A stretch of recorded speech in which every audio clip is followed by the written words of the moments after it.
చొక్కా పుచ్చుకున్న ఈ వకీల్ సాబ్ క్యారెక్టర్ ని తీసుకున్నందుకు మగ వాళ్ళందరి తరపు నుంచి మీకు నమస్కారాలు, అభినందనలు తెలియజెప్తూ request you to please speak sir.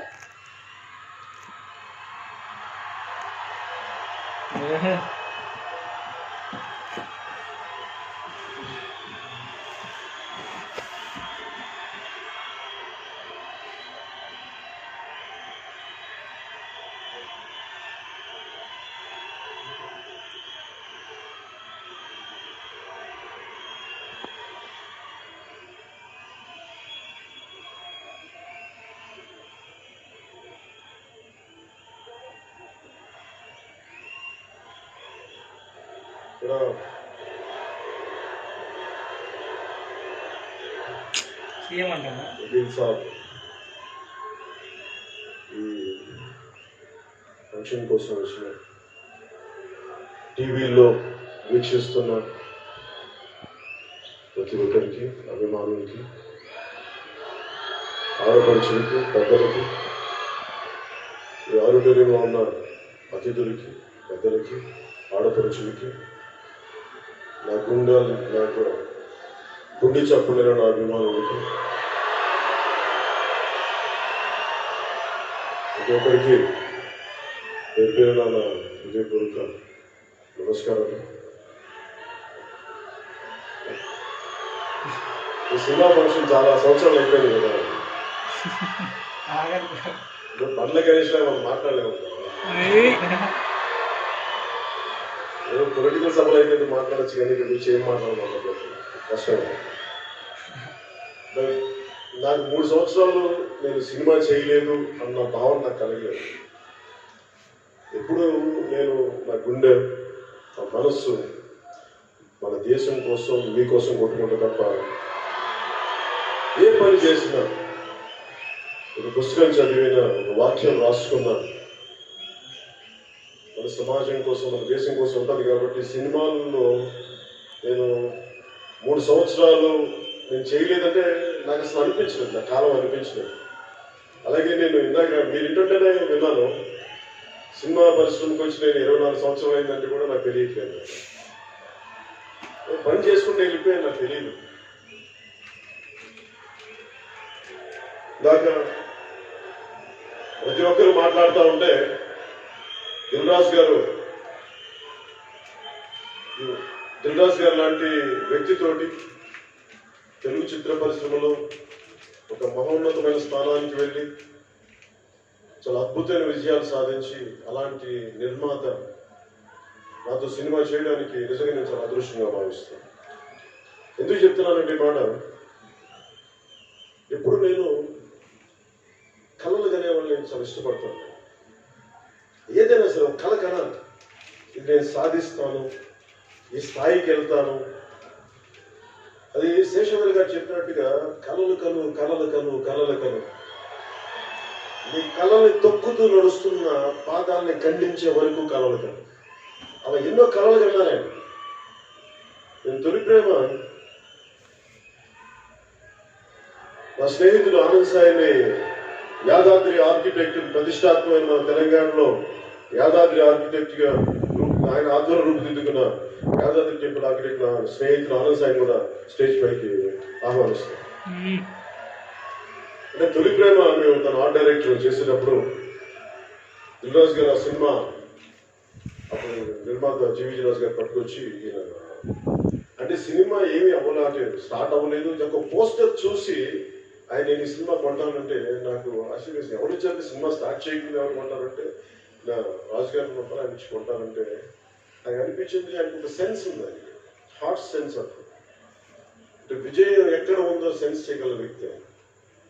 అంటే అంత ప్యాషన్ ఎలా ఉంటుంది, అంటే అంత సినిమా మీద వ్యక్తులు, ఎలాంటి వ్యక్తులు కలుస్తున్నారు, వాళ్ళ ప్యాషన్ ఎంత కష్టపడగలరు, ఇలాంటివన్నీ ఆయన చిన్న స్థాయి నుంచి వచ్చిన వ్యక్తిగా అర్థం చేసుకొని మాకు ఆ రోజు నుంచి అండగా నిలబడ్డ వ్యక్తి.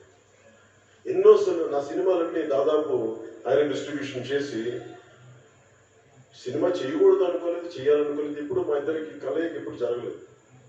కానీ ఈ రకంగా వకీల్ సాబ్ ద్వారా జరగడం నాకు నిజంగా చాలా ఆనందంగా ఉంది. ఆయన లాంటి ఒక అద్భుతమైన నిర్మాతలు ఇంకా ముందుగానే చేస్తే చాలా బాగుండేది అనిపించింది. కానీ మనస్ఫూర్తిగా చెప్తాను, మనస్ఫూర్తిగా.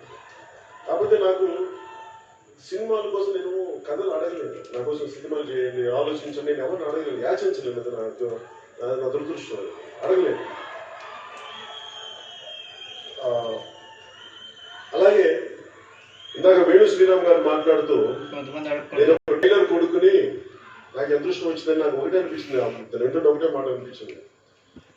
నా తండ్రి ఒక కానిస్టేబుల్, పోలీస్ కానిస్టేబుల్ జీవితాన్ని ప్రారంభించినాడు. అలాంటి స్థాయి నుంచి వచ్చిన మేము ఏ వృత్తి ఎక్కువ కాదు, ఏ వృత్తి తక్కువ కాదు అని డిగ్నిటీ ఆఫ్ లేబర్ గౌరవించే వ్యక్తి. కానీ నాకు చిన్న స్థాయి నుంచి వచ్చే వ్యక్తులు పైకి ఎదుగుతుంటే ఈ రోజున వేణు శ్రీరామ్ గారు తెలంగాణలోని వరంగల్ నుంచి, క్షమించారు, కరీంనగర్ నుంచి అక్కడ చదువుకుంటూ ఉస్మానియా యూనివర్సిటీలో విద్యాభ్యాసం చేస్తూ ఆయన ఊళ్ళో ఉన్నప్పుడు సుధార అశోక్ తేజ గారు ఆయనకి టీచర్గా ఉండి, ఇలాంటి వ్యక్తి ఈ స్థాయికి వచ్చి సినిమా చేయటం అంటే ఆ అవకాశం నేను ఇచ్చేది కాదు, ఎవరిచ్చేది కాదు, స్వశక్తితోటి తను సంపాదించుకుని ఈ రోజున స్థానం ఎవరిచ్చేది కాదు. వారి తల్లిదండ్రుల కష్టం, వారి పుణ్యం, వారి కుటుంబ సభ్యుల శ్రమ, తోడ్పాటు, ఆయన మేధాశక్తి, ఆయన మేధస్సు, ఇలాంటి అవకాశాలు తీసుకొస్తే తప్ప ఎవరో పవన్ కళ్యాణ్ ఇస్తున్న ఇంకొకటి ఎవరిస్తున్న వచ్చేది కాదు. స్వశక్తితో సంపాదించుకుంది ఈ రోజున. ఇలాంటి ఒక చక్కని దర్శకుడి దగ్గర నేను చెప్తున్నాను మీకు ఈ రోజున, ఇలాంటి చక్కని దర్శకుడి దగ్గర నాకు నటించిన నేను అదృష్టంగా భావిస్తున్నాను.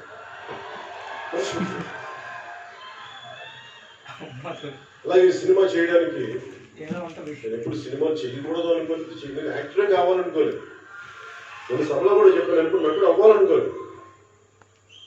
ఏదో నా పాటికి ఏదో ఒక చిన్న, నేను త్రివిక్రమ్ గారికి నేను ఒక మాట చెప్తా ఉంటాను, నేను చాలా చిన్న జీవితం గడపాలనుకునేవాడిని.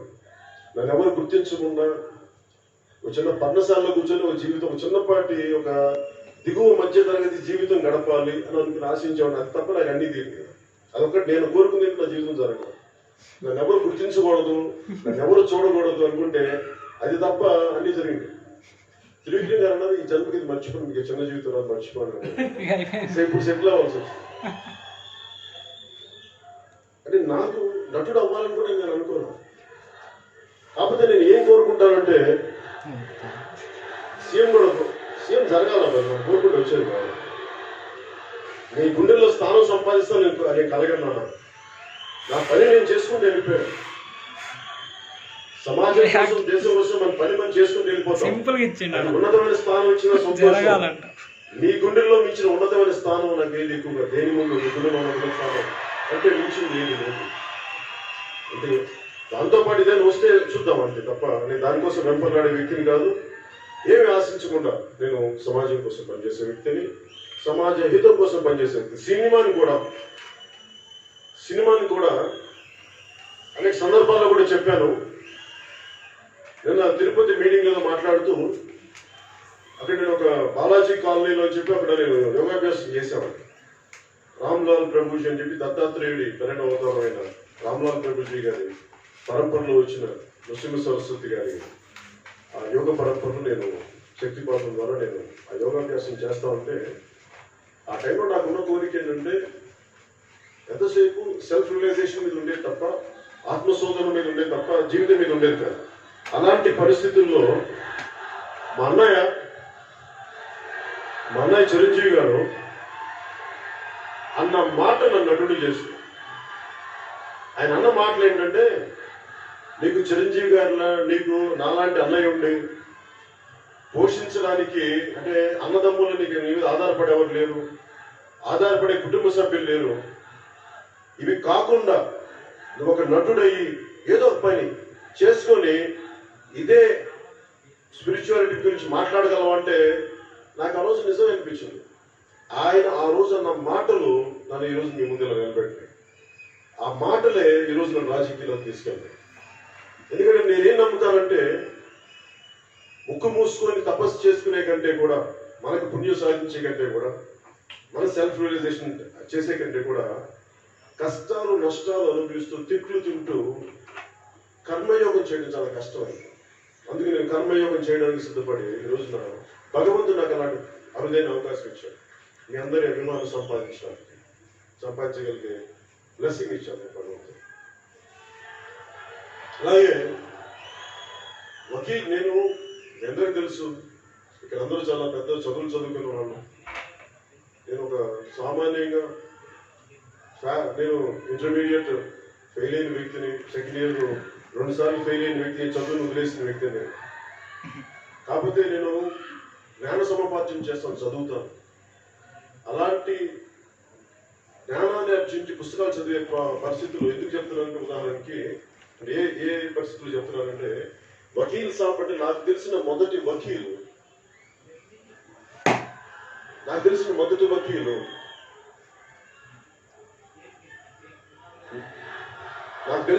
వకీలు నాని పాల్కీవాలా గారు అని చెప్పి ఎమర్జెన్సీ టైంలో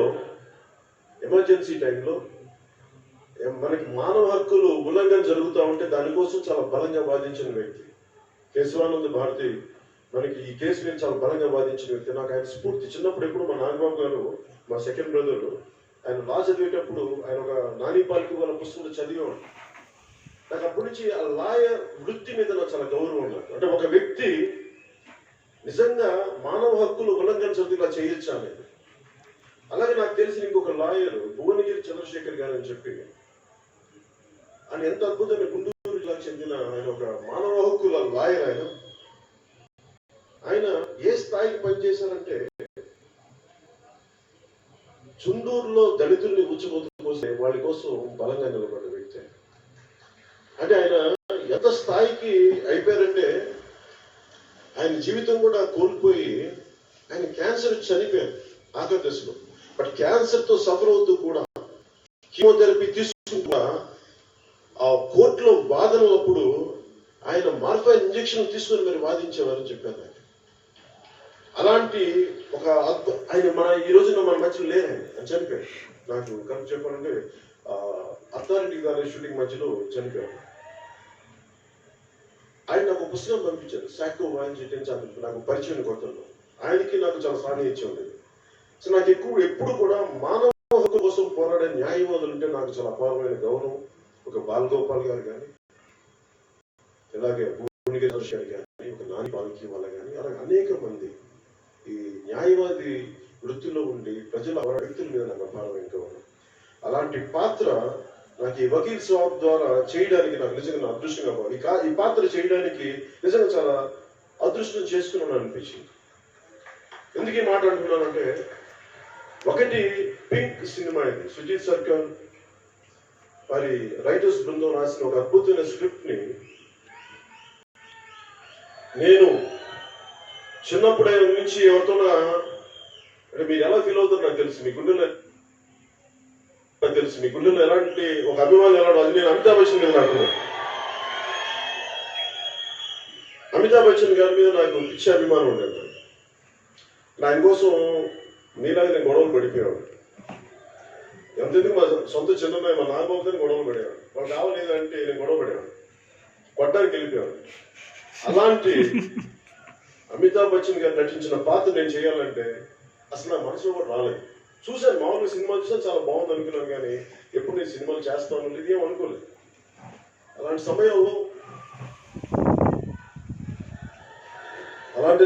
సమయంలో నాకు త్రివిక్రమ్ శ్రీనివాస్ గారు రోజు ఫోన్ చేసి, ఇట్లా దిల్రాజు గారు ఈ సినిమా ఒకటి పింక్ అంటే తమిళ్లో కూడా తీశారంటే నేను చూశాను. ఆ ట్రైలర్ ఏదో చూసిన తర్వాత సినిమా కూడా చూశాను. నేను సినిమా అనేది నా ప్రతి సినిమాలో కూడా సామాజిక స్పృహని ఎంతో కొంత చూపించాలని తపన పడేవాడిని. కేవలం ఎంటర్టైన్మెంటే కాదు, కొంత సామాజిక స్పృహ. అంటే సినిమా అనేది చాలా విశిష్టమైనది, చాలా బలమైనది. అలాంటి కళ ద్వారా సామాజిక స్పృహని ఎంతో కొంత మనం ఒక కాపాడుకునే ఒక అంశాలు కానీ పెట్టగలిగితే మనం కొంత సమాజాన్ని మేలు చేసిన వాళ్ళం అవుతామని చెప్పి ఖుషీలో కానీ ఏ సినిమాలో కానీ మా మొదటి సినిమా నుంచి ఆ పాటల రూపంలో పెట్టడానికి అది నా ఆకాంక్ష. ఏదో పంచుకోవాలని ఒక తప్పని నన్ను అలాంటి పాటలు చేయనిచ్చింది. ఐటమ్ సాంగ్ బదులు దేశభక్తి పాటలను కోరుకునేవాడిని. చాలా మంది చిరాకు వచ్చేది నేనంటే, మంచి గ్లామర్ పాటలు చేయొచ్చు కదా అంటే నాకు అలా ఏమో నాకు దేశం గురించి మాట్లాడడం తృప్తి, ఐటమ్ సాంగ్స్ చేస్తే నాకు తృప్తి. ఐటమ్ సాంగ్స్ తప్పని కూడా చెప్పను, నాకు చేయడానికి నా ప్రిఫరెన్స్ పేట్రియాటిక్ సాంగ్స్. మరి ఒక్కోసారి మరి ఎక్కువసార్లు మన హరీష్ శంకర్ గాని గణేష్ గారిని ఇబ్బంది పెట్టినాను, ఆ కెవు గ్యాక్స్ పాట చేయించాను. ఆ పాట చేయడానికి చచ్చిపోయాను, నేను చేయలేక. సరే ఏదో కళ్ళజోడు పెట్టుకొని కళ్ళజోడు మాకు ఎక్స్ప్రెషన్ కనిపించలేదు, చేసుకుని వెళ్ళిపోయాను. కానీ కాకపోతే మీ ఆనందం కోసం కొంత నేను చేయడానికి కొన్ని సిద్ధం, కాకపోతే అది పరిమితులు మించకూడదని కోరుకుంటాను. సో మళ్ళీ ఈ వకీల్ సాబ్ సినిమాకి వస్తే, ఈ వకీల్ సాబ్ సినిమా నేను అక్క చెల్లెలతో పెరిగిన వాడిని, మా చెల్లెలు ఇక్కడే ఉంది, అక్క చెల్లెలతో పెరిగిన వాడిని, మా వదిన పెంపకంలో పెరిగిన వాడిని, మా తల్లి మా అమ్మ మా చిన్నమ్మలు వీళ్ళతోటి అత్యంత అన్యోన్యత మెలిగేవాడిని. ఎక్కువ మంది నా జీవితం చుట్టూ మా పెదనాన్న పిల్లలు కానీ నెల్లూరులో కానీ ఎక్కడైనా సరే నేను ఆడపడుచులు మా అక్కలు కానీ మా పిన్నులు కానీ మా అత్తలు కానీ నా గుడ్డులో పెట్టాను. వాళ్ళ మీద ప్రేమ నాకు ఎప్పుడు సినిమా పట్ల అంత గౌరవం. ఎందుకంటే స్త్రీ పాత్ర మీద నేను ఎప్పుడు కించపరిచే పద్ధతులు ఎందుకు చేయనంటే, నేను మా ఇంట్లో ప్రతి ఒక్కరు కూడా కలిసి ఒక కుటుంబంతో సినిమా చూడాలని కోరుకునేవాడిని. అందుకని సాధ్యమైనంత మేరకు కొంత అది విలువలనే పెద్ద పదం అంటే కూడా కొంత అందరూ ఆమోదయోగ్యంగా చూడాలి, అలాంటి సన్నివేశాలు ఉండాలని కోరుకున్నాను. అలాంటి నాకు ఈ వకీల్ సాబ్ సినిమా ముఖ్యంగా మా స్త్రీ శక్తికి, నేను పూజించే ఆదిశక్తికి గౌరవంగా నాకు, మా అక్కలకి, మా చెల్లెళ్ళకి, మా ఆడపడుచులకి, ఇక్కడ వేదిక పైన ఉన్న ప్రతి ఒక్కరికి, టీవీల్లో వీక్షిస్తున్న ఆడపడుచులందరికీ, తల్లులందరికీ, ఆడబిడ్డలందరికీ ఇది మా వంతు యజ్ఞంలో మీకు ఇచ్చే గౌరవంలో భాగంగా మేము సైతం ఒక చిన్న ఉడతా భక్తిగా మీరు నిలబడుతున్న చేస్తున్న త్యాగాలకి ఇది మా వంతు, ఇది ఒక కృషిగా మేము తెలియజేసుకుంటున్నాము. ఈ వకీల్ సాబ్ సినిమా ముఖ్యంగా ఈ సినిమా కథ అందరికీ తెలిసిందే. ఈ మధ్యన దిశ మర్డర్ కేసు కూడా జరుగుతున్నప్పుడు ఒక ఆడపిల్ల, గాంధీ గారు చెప్పినట్టుగా ఆడపిల్ల అర్ధరాత్రి ఒంటరికి వెళ్తే నిజమైన స్వాతంత్రం వచ్చినట్టు. అది వస్తుందో లేదో నాకు తెలియదు, కానీ పట్టపగలు కూడా ఒక ఆడపిల్ల బయటికి ఇంటికి క్షేమంగా రావాలని కోరుకున్నాను. మనం తెలంగాణలో ఏం చెప్తాం, చాలా భద్రం పెట్టాను, భద్రంగా వెళ్ళరా అంటే సెక్యూరిటీ. నేను ఎప్పుడు సమాజంలో లా అండ్ ఆర్డర్ చాలా బలంగా ఉండాలని కోరుకునేవాడిని. ఎన్నోసార్లు నేను షూటింగ్లో మన్నార్లో కానీ కేరళలో కానీ మిగతా ప్రాంతాల్లో ఇంతమంది ఆడబిడ్డలు తీసుకొని మేము షూటింగ్లు చేస్తున్నప్పుడు బ్యాక్గ్రౌండ్ యాక్టర్స్లో ఉండే కానీ వెళ్తుంటే చాలా మంది మా చుట్టుపక్కల ఉండే ఈ లేడీ ఆర్టిస్టుని, మా బ్యాక్గ్రౌండ్ యాక్టర్స్ని ఏడిపిస్తూ ఉంటే నాకు కడుపు మండిపోయేది. రాష్ట్రం కానీ రాష్ట్రంలో, దేశం కానీ దేశంలో కూడా ఒకసారి ఇబ్బందులు పడుతుంటే ఒక్కోసారి నేను కర్ర పట్టుకుని బయటికి వెళ్ళేవాడిని. ఎందుకంటే నేను ఆడబిడ్డలు రక్షించుకోలేని నేను సినిమా హీరోగా దేనికి ప్రయోజనం ఉంటున్నాను.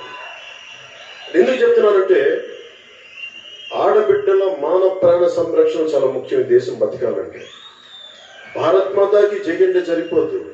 మన మాతల్ని, మన చెల్లెల్ని మనం కాపాడుకునే సమాజం మనకు ఉన్నప్పుడే మన భారత్ మాతాకి జయ అనగలం తప్ప సభలో భారత్ మాతాకి జయ అని చెప్పి రోడ్డు మీద ఆడబిడ్డ వెళ్తా ఉంటే ఏలేస్తే మన దానికి ప్రయోజనం ఏంటి? సో ఎంతో కొంత మనదైన వంతు కృషి చేయాలి. మనకి అక్కలున్నారు, మనకి చెల్లున్నారు, మనకి ఆడపడుచున్నారు. స్త్రీ లేనిది సృష్టి లేదు. అలాంటి స్త్రీకి గౌరవం ఇవ్వకపోతే ఎట్లా? అలాంటి ఒక చక్కని అలాంటి నిస్సహాయ పరిస్థితిలో చిక్కుకున్న ముగ్గురు వర్కింగ్ ఉమెన్ కథ ఇది. వాళ్ళు వెళ్ళి ఒక చోట చిక్కుకున్నప్పుడు వాళ్ళ మీద బ్లేమ్ పడితే వాళ్ళని ఆదుకునే ఒక లాయర్ క్యారెక్టర్ చేయడం నేను నిజంగా నాకు అదృష్టంగా భావిస్తాను. ఆ ముగ్గురు అమ్మాయిలుగా అంజలి గారు, అనన్య గారు, నివేదిత థామస్ గారు చాలా అద్భుతంగా చేశారు. చాలా అద్భుతంగా, ఫెంటాస్టిక్, బ్రిలియంట్ పెర్ఫార్మెన్సెస్ చేశారు. ఎంత చక్కగా పెర్ఫార్మెన్స్ చేశారంటే నేను వాళ్ళ ముచ్చట చూస్తూ ఉండిపోయాడు. సో వాళ్ళు నేను చేయగలిగేది అలాంటి సీన్స్ ఎలా చేశారు, ముఖ్యంగా వేణు శ్రీరామ్ గారు కానీ లేదంటే వినోద్ గారు కానీ అన్ని సినిమాల్లో ఉన్నదా 2 డైలాగులు చెప్పి కట్టను కాదు, ఎంటైర్ సీన్. ఒక కోర్ట్ రూమ్ అంటే ఎంటైర్ సీన్ 6 కెమెరాలు పెట్టేసి ఒక నిజ జీవితంలో ఎలా వాదోపవాదాలు ఎలా జరుగుతాయి అలా చేశాను. కొంచెం నేను అన్ని సినిమాల కంటే కొంచెం ఎక్కువగా కష్టపడ్డాను ఈ సినిమా, ఎందుకంటే డైలాగ్ నేర్చుకోవడానికి. సినిమా వదిలేసి కూడా మీరు చెప్పిన ఇందాక అందరూ చెప్తాను 4 సంవత్సరాలు అయిపోయింది కాబట్టి కొంచెం డైలాగ్ చెప్తుంటే మొత్తం డైలాగులు రాక కొంచెం భయం వేసింది. అందులో కొంచెం ఒళ్ళు దగ్గర పెట్టుకుని చేశాను సినిమా.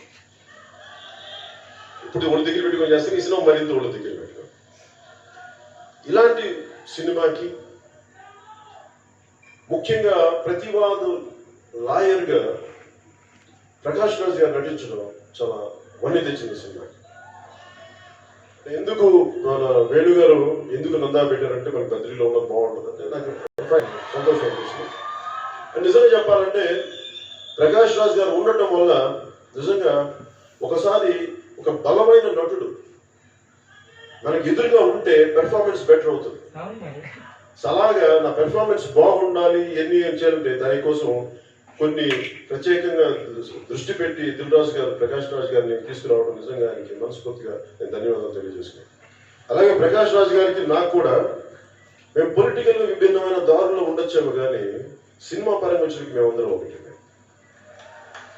ఆ మధ్యన ఛానల్స్ లో కూడా ఏదన్నా మాట్లాడితే నాకేం ఇబ్బంది ఏమి ఉండదు, అదే ఆయన అభిప్రాయం, నేను గౌరవిస్తాను. కానీ సినిమా పరంగా వచ్చినప్పుడు మటుకు నాకు చాలా ఇష్టమైనటువంటి ప్రకాష్ రాజ్ గారు, చాలా ఇష్టమైనటువంటి గొప్ప నటుడు. అంటే మనకి హీరో ఒక పాత్రని ఎలా కాంప్లిమెంట్ చేయాలో బాగా గొప్పగా తెలిసిన ఒక బలమైన నటుడు. నిజంగా తెలుగు పరిశ్రమకి అలాంటి గొప్ప నటుడు ఉండటం మన అదృష్టం. అలాంటి గొప్ప నటుడితో నటించే అవకాశం కూడా నాకు ఈ సినిమా ద్వారా రావటం సుస్వాగతం. జల్సా తర్వాత నాకు ఈ సినిమా ద్వారా రావడం నిజంగా నాకు గుడుమ శంకర్ సో చాలా అదృష్టంగా భావిస్తాను. అలాగే తమన్ మీ గురించి మాట్లాడుతూ తమన్ నాకు ఏ మేరా జహా అనే పాటకి నేను మణిశర్మ గారు ఫీడింగ్ చేసేవాడు. నాకు మంచి పాట కావాలి, దేశభక్తి పాట కావాలి, మా జనం ఊగిపోవాలి, మా కుర్రాళ్ళు ఊగిపోవాలి, మా యువత ఊగిపోవాలి, ఏదో మాట్లాడుతూ పాపం ఏదో అప్పుడు మనం తమన్ను కీబోర్డ్ ప్లేయర్ సార్ కూర్చోబెట్టి మాకు చిన్న ఏదో చెప్పి చేయండి తమన్ను చిన్న ఏదో బీజంలో ఒక బీట్ పట్టుకొస్తే నాకు ఈ పాట కావాలి అంటే ఆ పాట వేరే పాటను నా బీట్ని తీసుకొని ఏ మేరా జహా తీసుకుని దానికి ఆ రోజు మణిశంకర్ గారు మన మణిశర్మ గారు చేయించింది తమన్ గారు ద్వారా చేయించారు. అలాగే గుడుమ శంకర్లో కూడా మొత్తం పరిచయమైనట్టుగా నాకు ఇలాంటి పాట కావాలంటే వెంటనే చేయించిన వ్యక్తి. సో ఆ రోజు నుంచి నాకు తెలిసి చాలా అద్భుతమైన ప్రతిభ పాట ఉన్న వ్యక్తి. అలాంటి వ్యక్తి ఈ రోజున నాకు మొట్టమొదటిసారిగా వకీల్ సాబ్ చేయటం నిజంగా నేను చాలా అదృష్టంగా చాలా చక్కని సంగీతం అందించాను. అంటే నేను ఏం కోరుకుంటా, ఇంతమంది ఇష్టపడి ప్రేమించి ఒక సినిమాకి శక్తి దారపోస్తే అది జనాలకి గుండెల్లోకి వెళ్ళిపోతుంది సినిమా. అలాంటి సినిమా అవ్వాలని నేను మనస్ఫూర్తిగా ప్రతి ఒక్కరికి వారి సినిమా చాలా ముఖ్యం, ప్రతి ఒక్కరికి వారి సినిమా చాలా ముఖ్యం. ఈ సినిమా కూడా అందరిలాగే మేము కూడా నేను ఎప్పుడు కూడా సినిమాలు బాగుంది అద్భుతాలు సృష్టిస్తాను చెప్పలేము. మా వంతు కృషి మేము చాలా బాగా చేసాం. మా చేతిలో ఉన్నంత వరకు అందరం చాలా ఒళ్ళు దగ్గర పెట్టుకొని చాలా బాధ్యతతో చేసాం. ఎంత బాగుంటుంది, ఎంత విజయం సాధిస్తుంది అనేది మీ చేతుల్లో పెడతాం. మీరు మీ ఆశీర్వాదం బలం. అందుకని అది ఈ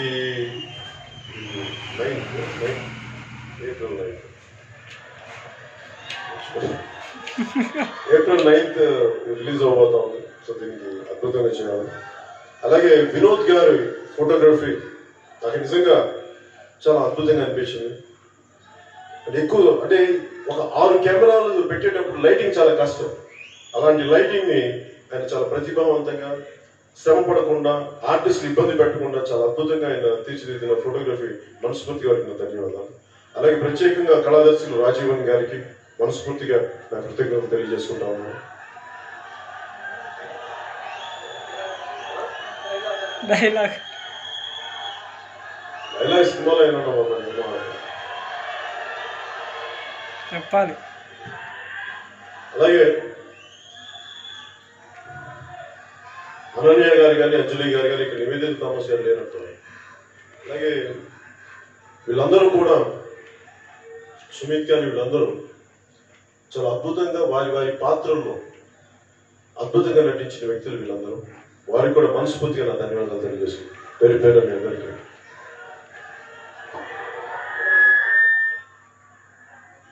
అలాగే ఈ ఫంక్షన్ ఇంత అద్భుతంగా అరేంజ్ చేసిన జేబీ మీడియా నరేంద్ర గారికి కూడా మనస్ఫూర్తిగా నా ధన్యవాదాలు తెలియజేస్తాను. ముఖ్యంగా ఇందాక తమన్ గారి ట్రూప్ నుంచి ఈ ఆడపడుచులు అందరూ వచ్చి ప్రత్యేకంగా ఈ హిందుస్థానీ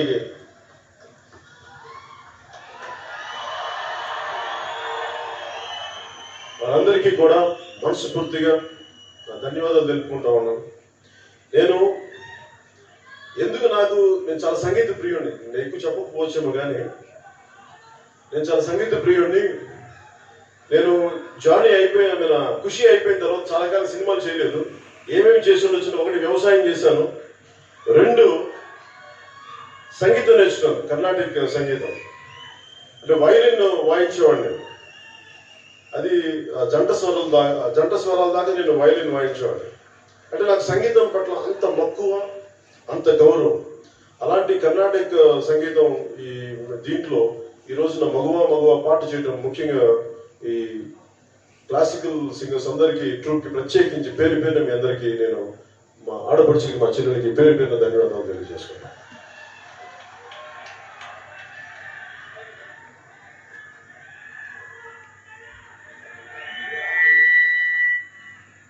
అలాగే శివమణి గారు నా అభిమాని. నేనంటే ఇంత ఇష్టం నాకు తెలియలేదు ఇప్పుడు దాకా. నన్ను పిలిచి డ్రమ్స్ వాయించే వరకు నాకు శివమణి గారు నాకు నిజంగా నాకు తెలీదు. ఈయన సాక్షాత్తు శివస్వరూపం. ఆయన శివుడి ఢమరకం ఎలా ఉద్భవిస్తో తెలియదు కానీ ఈయన చూస్తే ఆ శివనాథం అణువున ఈయన అణువు మొత్తం బయటకు వస్తా ఉంటే ఉద్భవిస్తూ ఉంటుంది. ఆ శివస్వరూపానికి, ఆ సరస్వతి స్వరూపానికి మనస్ఫూర్తిగా మీ అందరి తరపు నేను ధన్యవాదాలు తెలియపోతాం. ఇందాక ఆయన ఇచ్చినట్టు 2 కర్రలు పెట్టి కొట్టమంటే శివస్వరూపాన్ని పక్క వ్యక్తి పక్కన కూర్చొని మనం ఏం కొట్టదాం, సరస్వతిని అవమానించకూడదు. మనకు తెలియదని పక్కకు వచ్చి మీరే వాయించని చెప్పాలి. సో నేను ఆయన మీద గౌరవంతో ఏదో ఆ సరదాగా ఆలోచించేది కాదు, చేసేది కాదు, చాలా బాధ్యత చేయాల్సింది. అలాగే ప్రత్యేకించి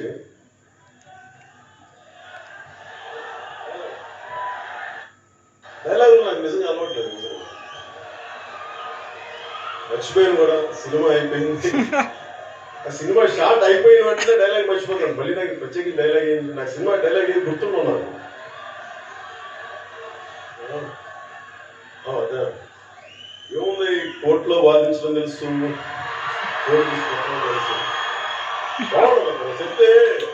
ఆ కోర్టు, లైట్లు, డైరెక్టర్, యాక్షన్, కెమెరా చెప్తేనే వస్తుంది డైలాగ్ తప్ప ఇక్కడ కూర్చోబెడితే దాంట్లో రావు. అలాగే ఈ సభని చాలా అత్యంత ఆనందం, చాలా చక్కగా నడిపిన సుమ గారికి కూడా మనస్ఫూర్తిగా నా ధన్యవాదాలు తెలుపుకుంటూ, ఇక్కడ ముఖ్యంగా మీరు లేకపోతే పవన్ కళ్యాణ్ లేకపోతే నేను మనస్ఫూర్తిగా చెప్తాను. నేను మిమ్మల్ని ఇంప్రెస్ చేయాలనో లేదు, నాకు అలాంటి కోరికలు ఎప్పుడు. నేను ఎందుకు నమ్ముతానంటే సగటు ఏమాత్రం అండదండలు లేని వ్యక్తి, అలాంటి సమూహం నుంచి వచ్చిన వాడిని నేను. మీ గుండె చప్పుడు నేను అర్థం చేసుకునేవాడిని, మీ గుండెల్లో ప్రేమని గౌరవించేవాడిని, మీకోసం సినిమాల్లో ఒక ఆనందాన్ని ఇవ్వాలి అని పరితపించేవాడిని. కొన్నిసార్లు